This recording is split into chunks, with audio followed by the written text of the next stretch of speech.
উঠিলে মানে 4জনত 100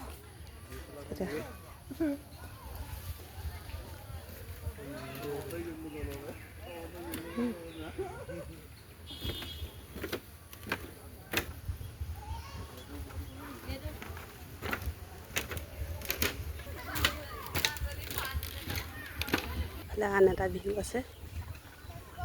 ইমান ধুনীয়াকৈ সজাইছে নহয় বেছি দিন হোৱাই নাই এখন আপোনাৰ 2 মাহমান হৈছেহে নেকি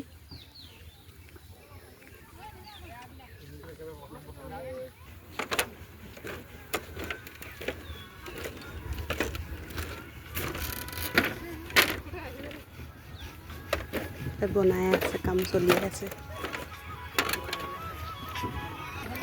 দেখিছেনে উঠিবি এখনত আদা ফটো কমাই দে যা